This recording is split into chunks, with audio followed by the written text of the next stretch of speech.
बिस्मिल्लाहिर्रहमानिर्रहीम। कैसे हैं आप लोग? खैरियत से होंगे मुझे उम्मीद है। आज हमारा मौजू दो हैं। एक तो कॉमनवेल्थ गेम्स पर हम बात करेंगे। पाकिस्तान की परफॉर्मेंस जो रही पाकिस्तानी एथलीट्स की, वो कुछ एथलीट्स ने बड़ी उम्दा परफॉर्मेंस दी, कुछ एथलीट्स परफॉर्मेंस इतनी अच्छी नहीं दे पाए। लेकिन इसकी वजह यह है कि सहूलियात का पाकिस्तान में फुकदान है। पाकिस्तान में सहूलियात फराहम करना पाकिस्तान स्पोर्ट्स बोर्ड की ज़िम्मेदारी है। पाकिस्तान ओलंपिक एसोसिएशन भी एक इदारा है जिसकी ज़िम्मेदारी होती है कि वो बाहर के मामला देखे, सारे एक्रीडेशन वगैरह वगैरह वगैरह जो उनको दरकार होते हैं प्लेयर्स को, वो पीओए की ज़िम्मेदारी है और पीओए ने वो किया। और उसके अलावा पीओए ने क्या करना होता है, उसके मामला कुछ ऐसे हैं कि पीओए वर्सेस पीएसबी बड़े अरसे से हमें नज़र आता है। पाकिस्तान स्पोर्ट्स बोर्ड की ज़िम्मेदारी है खिलाड़ियों को ट्रेन करना। पाकिस्तान स्पोर्ट्स बोर्ड के डीजी ये कह चुके हैं कि हमने ट्रेनिंग फैसिलिटीज़ दी, लेकिन क्या वो काफ़ी थी? क्या उनको फ़ॉरेन ट्रेनर दिए गए? क्या फ़ॉरेन ट्रिप पर भेजा गया ट्रेनिंग के लिए? ये सारे मामला हैं, इन पर हम बात करेंगे। और पाकिस्तान की क्रिकेट पर भी हम बात करेंगे। जो स्क्वाड अनाउंस हुई है नीदरलैंड्स के ख़िलाफ़ और एशिया कप पर, ये कैसी है और क्या होना इसमें चाहिए था। इस हवाले से मैंने आज जिस शख्सियत को मदऊ किया है वो यूट्यूब की एक बड़ी शख्सियत है। यूट्यूब के तो कह रहे हैं ही वो बहुत अच्छी शख्सियत, लेकिन वो एक सहाफ़ी हैं और बड़े ही अच्छे सहाफ़ी हैं। मतलब वो हमेशा बात करते हैं ऑथेंटिसिटी के साथ। उनकी कही हुई बात में वज़न होता है, उनकी ख़बर में वज़न होता है। अब्दुल गफ़ार साहब का यूट्यूब चैनल भी है, अब्दुल गफ़ार डॉन न्यूज़ के नाम से। उसको भी आप सब्सक्राइब कीजिए। गफ़ार, मैं ज़्यादा वक्त नहीं लूँगा आपका, मेरे छोटे छोटे सवालात हैं आपसे। ये जो मामला अभी चल रहा है, जो पाकिस्तान की परफॉर्मेंस आई है कॉमनवेल्थ गेम्स में, हॉकी टीम 7वें नंबर पे आई है। उसके अलावा नूर दस्तगीर भट्ट जीतने में कामयाब हुए गोल्ड मेडल। उसके अलावा कोई भी खिलाड़ी गोल्ड मेडल नहीं ले सका है अभी तक। अरशद नदीम की अभी जेवलिन थ्रो में परफॉर्मेंस देखना बाकी है। तो आप क्या समझते हो, इसकी क्या वजह है? क्या आपके ख्याल में प्लेयर्स की ट्रेनिंग कम थी या प्लेयर्स की कैपेसिटी कम थी? क्या वजह है? बहुत शुक्रिया आसिफ भाई। और सबसे पहले अस्सलाम वालेकुम आपके तमाम जो देखने वाले हैं। देखिए, पाकिस्तान की जो कॉमनवेल्थ गेम्स में कारकर्दगी है और 7 मेडल हम जीतने में कामयाब रहे। देखिए अरशद नदीम की जो जेवलिन थ्रो, इसका क्या नतीजा होता है। लेकिन ओवरऑल अगर हम देखें तो एक मरतबा फिर हमें सिर्फ पहलवानों ने ही रेस्क्यू किया और 6 पहलवान हमारे इन एक्शन थे। 5 मेडल जीतने में कामयाब हुए। एक हमारे जो तैयब थे वो ब्रॉन्ज मेडल का मैच ना जीत सके, वरना शायद एक मेडल वहाँ भी मिल जाता। देखिए, ये मिसाल ऐसी है जो आपका सवाल है कि जो कारकर्दगी और ये सारा जो कॉमनवेल्थ गेम्स या जो हमारा मुल्क का जो इस वक्त स्पोर्ट्स कल्चर है, देखिए आवे का आवा ही बिगड़ा हुआ है। ये कहानी ना मैं सुना रहा हूँ, ना ये कहानी सिर्फ आप सुना रहे हैं। ये कहानी आप हर उस एथलीट से पूछिए जो इस गेम्स में पार्टिसिपेशन करके आया या करेगा आइंदा चल के। वो सब आपको एक ही बात बताएंगे। उन सबको एक ही शिकायत है और वो ये शिकायत है कि गवर्नमेंट और यहाँ पर पाकिस्तान स्पोर्ट्स बोर्ड, जो कि मुतालिका इदारा है जिसका काम है इन एथलीट्स के हवाले से तमाम चीज़ों को प्लान करना, उसकी वजह क्या है। बहुत सारे लोगों को आसिफ यही बात समझ नहीं आती कि पाकिस्तान स्पोर्ट्स बोर्ड और पाकिस्तान ओलंपिक एसोसिएशन का फ़र्क क्या है। बहुत से लोगों को ये नहीं पता कि आरिफ हसन साहब हो या मिस्टर XYZ हो, वो ओलंपिक एसोसिएशन में चाहे 12 साल बैठे या 112 साल या 12 दिन, उनका पाकिस्तान की स्पोर्ट्स डेवलपमेंट से कोई ताल्लुक नहीं है। लोगों को यही नहीं पता कि पाकिस्तान स्पोर्ट्स बोर्ड का जो डीजी होता है या पाकिस्तान स्पोर्ट्स बोर्ड जो एक इदारा है, वो तमाम इस सूरत हाल का जिम्मेदार भी है। और कल को अगर पाकिस्तान जीतेगा तो उसका क्रेडिट भी उसको ही जाएगा, पीओए पे नहीं जाएगा। तो पीओए को एक तरफ कर दीजिए, बिकॉज वो है एक फ्रेंचाइज इंटरनेशनल ओलंपिक कमेटी की पाकिस्तान में, और उसके मामलात में इंटरफेरेंस भी आप करेंगे तो गवर्नमेंट बैन हो जाती है। ये आईओसी का चार्टर है, नॉन पॉलिटिकल। और इसके अलावा एब्सोल्युटली नो गवर्नमेंट इंटरफेरेंस क्यों नहीं है आईओसी के चार्टर में किसी भी नेशनल ओलंपिक कमेटी के लिए? बिकॉज वो एक रिप्रेजेंटेटिव हैं आईओसी इंटरनेशनल ओलंपिक कमेटी के हर मुल्क में। तो हमारे यहाँ पर जो जना आरिफ साहब, ठीक है, अब इस बात पर बहस हो सकती है कि यहाँ 12 साल से क्यों है, 14 साल से क्यों है, या मजीद कितना अर्सा रहेंगे, दैट इज समथिंग एल्स। उसका भी एक रूल है कि जो आपकी जो मुतालिका फेडरेशन हैं वो एक वोटिंग प्रोसेस के जरिए उनका इंतखाब करती हैं। और इसी तरह जो एक नुमाइंदगी है आईओसी की, वो आईओसी के साथ मुंसलिक होकर वो करते हैं। ये एक अलग बहस है, लेकिन मैं सिर्फ इस चीज़ को आपको एक्सप्लेन कर रहा हूँ कि पाकिस्तान स्पोर्ट बोर्ड क्यों जिम्मेदार है। बिकॉज पाकिस्तान का जब बजट बनता है जिसमें तालीम, सेहत, कर्ज के ईच एंड एवरीथिंग, डेवलपमेंट से लेकर आप हर चीज़ का जो बजट मुख्तस करते हैं, पाकिस्तान की हुकूमत पाकिस्तान स्पोर्ट्स बोर्ड को वैसे ही बजट देती है जैसे कि वो वापडा को देती है, सुई गैस या दीगर इदारे या कैबिनेट्स या जो गवर्नमेंट के तमाम जो एक आप समझ लीजिए कि इदारे हैं, और वो फिर इम्प्लीमेंट करते हैं। तो पाकिस्तान स्पोर्ट्स बोर्ड को करोड़ों रुपए की इमदाद मिलती है, सॉरी ग्रांट मिलती है, और उनके पास, बाय द वे आप तो इस्लामाबाद गए हुए हैं, मैं कराची आप भी गए हुए हैं, कोयटा भी आप देख रहे हैं, मैंने पेशावर वाला देखा हुआ है, बड़े बड़े स्पोर्ट्स जिम्नेजियम और बड़े बड़े स्पोर्ट्स सेंटर्स मौजूद हैं जो पाकिस्तान स्पोर्ट्स बोर्ड की उनके इख्तियारात में शामिल है, यानी कि वो चाहें तो जिसको चाहे इंटर करें, वो जिसको चाहे कैंप लगाएं। पीओए ना तो वहाँ पर कोई अमल दरामद कर सकता है, ना अमल दखल कर सकता है। तो पहले तो ये बात कि पाकिस्तान स्पोर्ट्स बोर्ड से ना सिर्फ एथलीट नाराज़ रहे, बल्कि उनका गिला शिकवा है कि उनके कैंप्स लेट स्टार्ट हुए, उनको फैसिलिटेशन नहीं मिली।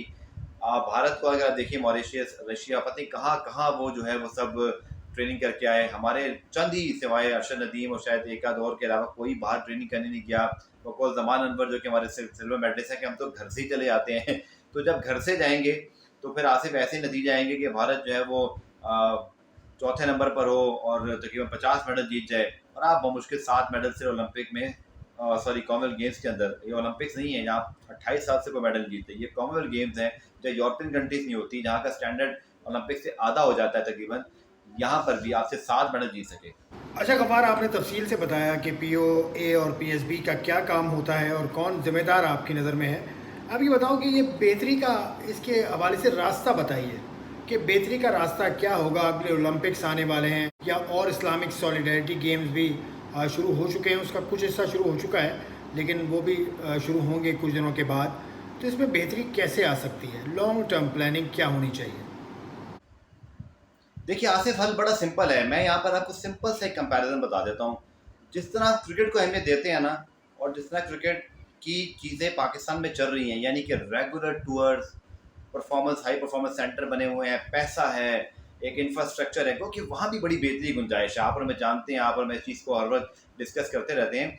लेकिन मैं ये कह रहा हूँ कि आप सिर्फ क्रिकेट की तरह जो है ना वो इस ओलंपिक स्पोर्ट्स को समझ लें कि आपका हर एथलीट जो आपका मेडल पोटेंशियल है, जिसमें दमखम बाकी है, जो आपके अगले ओलंपिक्स में जा सकता है, अगले कॉमनवेल्थ गेम्स के लिए आप कर सकते हैं। आप क्रिकेट को बिल्कुल मॉडल बना लीजिए कि आप वैसे ही टैलेंट हंट कीजिए, वैसे ही आपके तमाम सूबों के अंदर उस तरह की टीम्स बनी हुई हों, इंडिविजुअल गेम्स के अंदर उस लिहाज से इंडिविजुअल प्लेयर्स मौजूद हों, आप उनको बैरून मुल्क टूर्स करवा रहे हों। और अगेन पाकिस्तान स्पोर्ट्स बोर्ड का ये काम है, पाकिस्तान क्रिकेट बोर्ड की तरह, कि वो इन तमाम खिलाड़ियों की रखवाली करे, इनका ख्याल रखे, इनके टूर अरेंज करे। और ऐसा तो नहीं हो सकता ना आसिफ कि वर्ल्ड T20 में आप जा रहे हो इस साल और आपने एक साल से कोई टूर ही ना किया हो, तो फिर तो मार ही पड़ेगी। जिस तरह पर क्रिकेट के अंदर आप रेगुलर टूर कर रहे हैं, आप देखें कि आप नीदरलैंड जा रहे हैं, फिर नीदरलैंड के बाद आप एशिया कप खेलेंगे, फिर आप जो है वो जाकर एक ट्राई सीरीज खेलेंगे, तो आप पूरी तैयारी के साथ जा रहे हैं। इसी तरह आपको इन खेलों को तैयारी देना होगी, आपको इनको एक प्रॉपर गेम की तरह हर इंडिविजुअल को, माहूर शहजाद को भी एक टीम समझना होगा, तलहा तालिब को एक टीम समझना होगा, अरशद नदीम को टीम समझना होगा। इनको टीमों की तरह रिस्पेक्ट देकर इनको टूर्स देने पड़ेंगे, इनको एक्सपोजर देना पड़ेगा, तो फिर ही वो जाके कुछ कर पाएंगे ना। अगर वो सीधा, जैसे जमान अनवर ने बड़ी एक बात की जो बड़ी अफसोसनाक है लेकिन आइकॉनिक वर्ड्स हैं उनके, कि अगर हम घर से उठकर जाएंगे ना तो फिर ऐसे ही नतीजे आएंगे। तो आपको अगर 2024 ओलंपिक्स में कुछ जीतना है तो अभी उन 10-15 एथलीट का इंतखाब कीजिए आसिफ, उनको भिजवाइए, पाकिस्तान स्पोर्ट्स बोर्ड की जिम्मेदारी है, उनकी कोचिंग करवाएं, उनको इतना खिलाएं, इतनी ट्रेनिंग करें कि पाकिस्तान क्रिकेट टीम की तरह जब वो वर्ल्ड कप में एंटर हो तो हमें सबको पता हो कि किसका क्या रोल है या खिलाड़ी का क्या पोटेंशियल है। रातों रात भेजने से कोई मेडल नहीं आएगा। गफ़ार, आपको ये मालूम है कि पाकिस्तान के आइन में जब तब्दीली हुई थी कुछ सालों पहले, और 18वीं तरमीम के बाद डिवॉल्व हो गई बहुत सी चीज़ें, जिसमें खेल की मिनिस्ट्री भी है। अब खेल की मिनिस्ट्री पाकिस्तान में IPC मिनिस्ट्री देखती है, ministry of inter provincial coordination.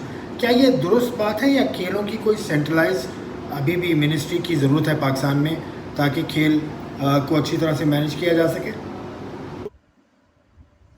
देखिए आसिफ, 18वीं तरमीम के मामले को आप मुझसे बेहतर समझते हैं और आप ज़्यादा मुझसे पॉलिटिकल इंफॉर्मेशन और इस पर रिसर्च किए हुए हैं, लेकिन जो मुझे एक चीज़ समझ में आती है, मैं इसको बड़ा सादा अल्फाजों में बयान करता हूँ कि पॉलिटिकल, ये जो 18वीं तरमीम से पहले जब स्पोर्ट्स मैंने कभी कवर की थी और अब मैं कवर करता हूँ, तो इसमें ज़मीन आसमान का फ़र्क यूँ आ गया है कि पहले आपका एक फेडरल स्पोर्ट्स मिनिस्टर होता था।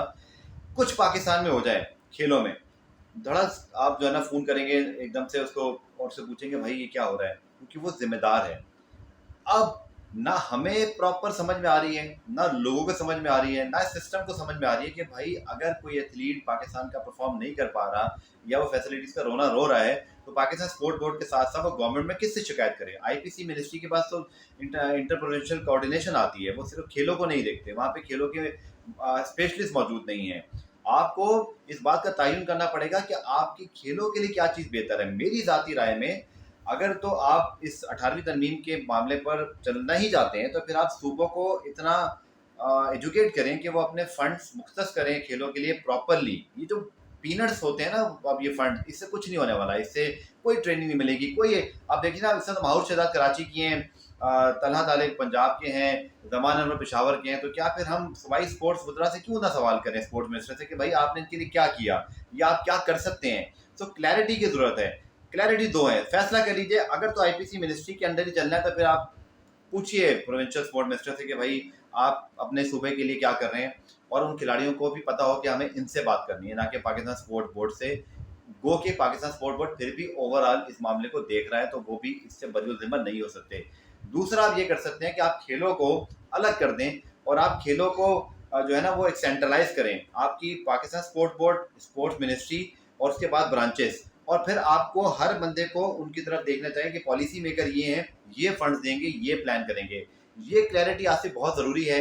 आप इसमें खुद ऐड ऑन कर सकते हैं। आप मुझे बताइए देखने वालों कि आपके ख्याल में क्या सूरत है, कि मेरे ख्याल में जवाबदेही तब होगी जब आप जिम्मेदारान का तयन करेंगे। चलिए अब आखिरी सवाल क्रिकेट का भी कर लेता हूँ मैं। क्रिकेट की टीम अनाउंस हुई है, स्क्वाड अनाउंस हुई है। मोहम्मद वसीम ने नीदरलैंड्स के ख़िलाफ़ और एशिया कप के में जो पाकिस्तान की स्क्वाड खेलेगी उसका ऐलान किया अभी कुछ दिन रोज़ पहले। तो उसमें आपकी कुछ सवालात हैं, कुछ आपको शिकायत हैं वसीम साहब से कि उन्होंने टीम सही अनाउंस की है? देखिए, ये भी बड़ी तब्दीली है आसिफ कि हम कॉमनवेल्थ गेम्स को डिस्कस कर रहे हैं, टॉप ऑफ क्रिकेट। तो ये भी अच्छी बात है, लेकिन इसी को जारी रखना चाहिए हमें। देखिए, जहाँ तक एशिया कप की बात है और नीदरलैंड्स की स्क्वाड की बात है, मुझे ऐसे लगता है आसिफ कि हम कहीं ना बहुत ज़्यादा अब डिपेंड करने लग गए हैं बाबर आजम पे हर फॉर्मेट में, और फिर शाहीन शाह अफरीदी पे। आप देखिएगा कि शाहीन शाह अफरीदी जैसे उस टेस्ट में नहीं खेले अगेंस्ट श्रीलंका, दूसरे टेस्ट में, तो हम बिल्कुल जो है ना हमारी बॉलिंग टुटलेस लगी। और क्या नीदरलैंड्स में अगर वो खेलते हैं या नहीं खेलते तो उसका क्या फ़र्क पड़ेगा? देखिए, उनका इस्तेमाल बड़ा सोच समझ के करना पड़ेगा। उनको अगर इंजरी थी तो आपको उनको नीदरलैंड्स भेजने की ज़रूरत नहीं थी, आपको उनको रेस्ट करवाना चाहिए था। दूसरा, एशिया कप के लिए वो फ्रेश होते। एशिया कप के स्क्वाड में मिडल ऑर्डर में मुझे बहुत प्रॉब्लम दिखाई दे रही है, बिकॉज वहाँ पर आसिफ अली, खुशदिल, ये जितने और लोग हैं नीदरलैंड्स, और मैं टोटल स्क्वाड की बात करूँ वनडे T20 की, हमारे पास एक्सपीरियंस नहीं है। या तो हमें बहुत पहले से इस चीज़ को फिल कर लेना चाहिए था, हम इस गैप को फिल कर पाते। मुझे ऐसा लगता है कि again we are very comfortable at the top, जहाँ पे आपके पास इमाम, अगर मैं दोनों फॉर्मेट की बात करूँ लिमिटेड ओवर्स के अंदर, तो इमाम, फ़खर, बाबर बहुत अच्छे हैं, क्योंकि रिजवान अभी वनडे में बेहतर नहीं हुए, उनको बेहतर होना है। लेकिन वहाँ भी अगेन मिडल ऑर्डर में हमारे पास बहुत ज़्यादा एक्सपीरियंस नहीं है। T20 के अंदर तो हम बहुत ही ज़्यादा रिलाई करते हैं रिजवान, बाबर पे, और फिर फ़खर पे, और ऑब्वियसली फिर नीचे ज़रूर खुशदिल शाह टैलेंटेड हैं, बाकी आपके पास ऑप्शन हैं। लेकिन मैं समझता हूँ कि शुएब मलिक एक ऑप्शन हो सकते थे यहाँ पर, जिनको आप लेकर चलते। लेकिन अगेन अगर आपने फैसला कर लिया है, तो क्या वर्ल्ड कप में भी आप इसी बंच के साथ जाएंगे? मुझे लगता है कि एशिया कप हमारी परफॉर्मेंस का एक लिटमस टेस्ट होगा, जहाँ हमें पता चलेगा कि हम कहाँ स्टैंड करते हैं। अगर तो हम इन्हीं लड़कों के साथ बेहतर कर सकते हैं तो ठीक है, वरना मुझे लगता है कि हमने अभी we have too many question to answer. मुझे ऐसे लगता है आसिफ, दो मामला, एक तो आपकी शाहीन बाबर पे ओवर रिलायंस, और आपका जो मिडल ऑर्डर का पोर्शन है मैच फिनिशर वाला, वो बहुत ज़्यादा वहाँ पर जो है ना मसाइल हैं, हम एक्सपोज हो सकते हैं। हमें शायद जो ये कंडीशन फिर भी सपोर्ट कर दें, हम यहाँ कवर कर लें, लेकिन ऑस्ट्रेलिया के लिए मेरा नहीं ख्याल कि हम as a unit, as a bowling और as a middle order match finisher के रोल में हम इतने एफिशिएंट हैं। यहाँ बहुत ज़्यादा सवाल निशान मौजूद है। बहुत शुक्रिया गफ़ार, आप हमेशा की तरह बड़े हंसते मुस्कुराते आपने जवाब दिए, और आपका व्यू पॉइंट सर आँखों पर आपने देखा। नाजरीन, फ्री हिट के देखने वालों ने अब्दुल गफ़ार की बात भी सुनी। आप क्या अपनी राय रखते हैं, आप कमेंट सेक्शन में ज़रूर मुझे बताइएगा, और फ्री हिट को आप सब्सक्राइब भी कर सकते हैं, आपका दिल करे, आप चाहें तो। खुदा हाफ़िज़।